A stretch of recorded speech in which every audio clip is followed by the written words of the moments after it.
Hello, hello, hello, everybody, and welcome back. Welcome back. Root Beer here, looking at question number 7 now on our 2010 Euclid math contest. So we got 2 parts here. They're both written. And A part, determine all real values of x for which 3 to the x minus 1 times 9 to the 3 over 2x squared equals 27. Okay. Now the thing that immediately catches my eye, these are all powers of 3, and that's the first thing I'm going to do is rearrange or rewrite the expression. 2x squared, that's 27. Well, that's 3 to the x minus 1, 3 squared to the 3 over 2x squared, and then 3 to the 3. And we can simplify a little bit. So when you have a power of powers, you multiply, and so you'll get 3 to the 3 over x squared, and that's 3 to the 3. And we can simplify just once more and say 3 to the x minus 1 plus 3 over x squared is equal to 3 to the 3.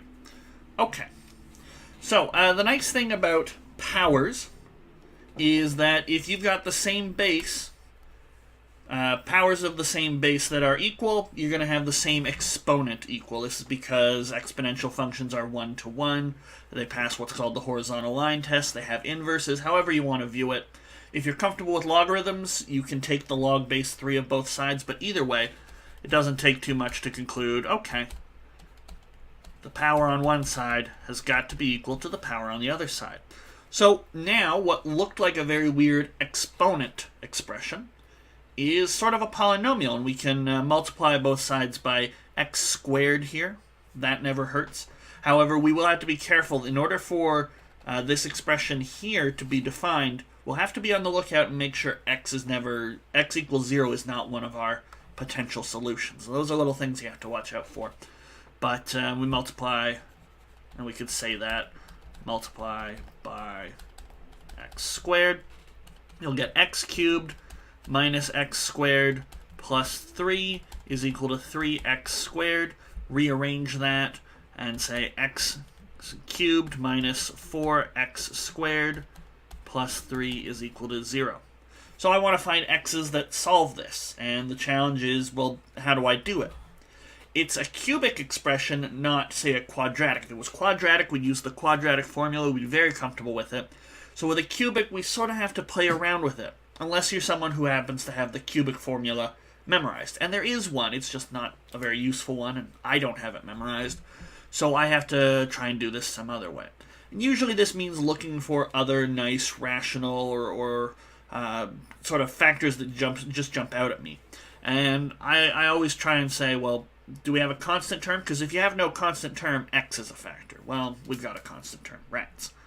Then I start trying to think of just some very basic ones, like if x is 1 is a solution, then the coefficients must add up to 0, and 1 minus 4 plus 3 is 0. So we can say something like we see x equals 1 is a solution. Okay, and indeed that's true. 3 to the 0 times 9 to the 3 halves is 27. Okay, just because 9 to the 3 halves is itself 27 and 3 to the 0 does nothing.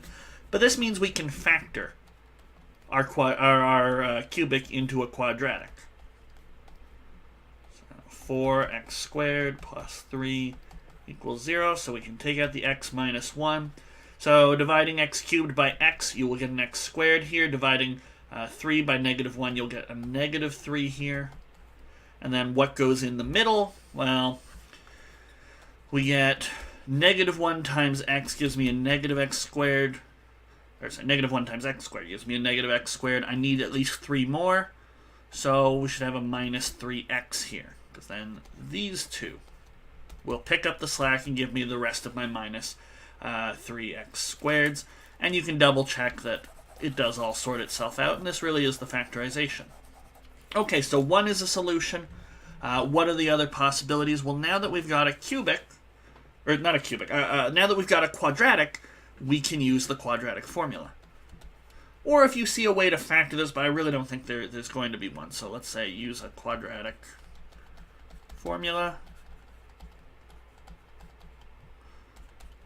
So x equals negative b plus or minus square root of b squared minus 4ac all over 2a. So this turns into 3 plus or minus 9 plus 12 is 21 all over 2. Not exactly the nicest numbers, and you would have trouble trying to factor that in your head, because these are the factors you're going to need. But that doesn't. We're just looking for the values of x. All real values of x, well, that does it. So x is 1, and we will... I mean, you can go back and double check, but it's not like you can immediately plug this into the original expression and say, aha, it's obvious. So we'll take the math. We'll have faith in the math that this is, in fact, our answer. So there we go. Our 3 possible answers, and that's all we needed. Okay, so that's 7a. What about 7b? Determine all points, x, y, where the two curves y equals log base 10 of x to the 4 and y equals log base 10 of x all cubed intersect. Okay. So we've got two curves. I'm not going to try and sketch these. But if you are someone who is good at sketching, it might be a good thing to look at, just because you might get a sense of how many answers there might be. 1, 2, 3, maybe there's 10. I don't think there will be that many, because logarithms are fairly basic, but I could see maybe 2 solutions. I mean, the x to the 4 makes me think maybe there are going to be 4 solutions, but I don't quite know that yet. So I need these equations to be equal. So the same x and y have to satisfy both of them. And I start thinking, okay, logarithms. Logarithms, they used to be scary, but if you see enough of them, you start to get comfortable with their rules, just like the exponential rules. And so the first thing that jumps out at me would be bring the 4 out in front. So we can get 4 log base 10 of x. And I've seen log base 10 of x. It's already in this expression. So I can rearrange this and say x over 4 is log base 10 of x. And maybe it might be a good idea to number our equations and then say plug this into equation 2. So what would that be? Y is equal to, and now it's y over 4 is the same as log base 10 of x. So y over 4 cubed. Well, this gives me another cubic, just like in 7a. So we can expand this out. Y equals y cubed over 64.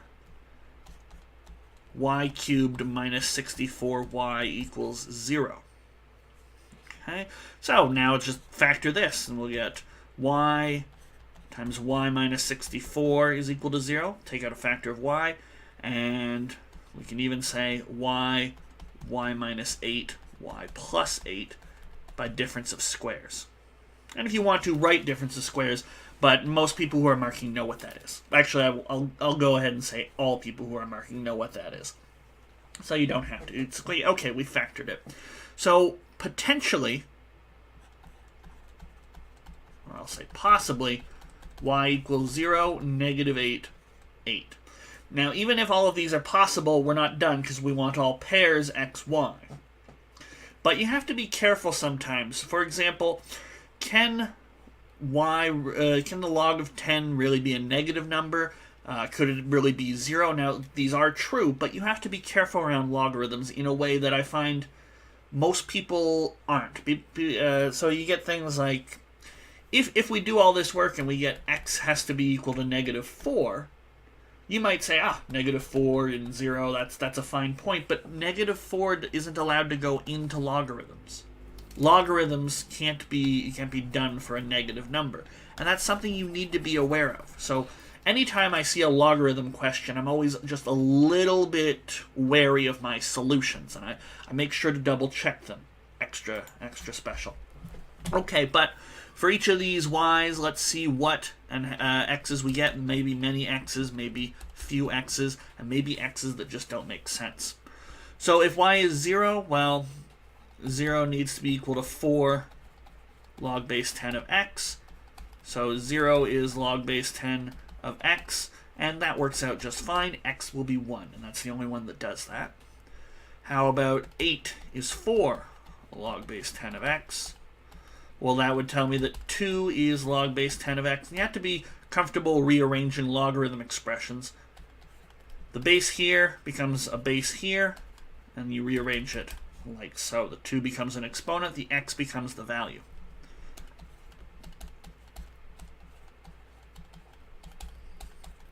Okay, we get negative 2 is log base 10 of x, and again, there's only one solution there.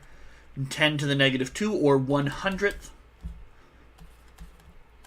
So our points of intersection, and all of these do work out, are 1, 0. Make sure you get the order right. You don't want to screw up your x, y's at the last second.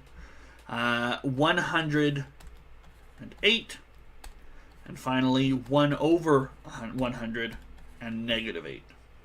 And that's it. That finishes off question number 7. So join me if you would like for question number 8 in the next video. Feel free to like, favorite, subscribe, any of those fun things. Leave a comment down below, especially if you had a different way of doing these questions. I think these ones were mostly straightforward, but I'm always keen to learn different things. And hopefully if you're serious about contests, you're keen to learn different things too. But I will see you in either case for question number 8 next time.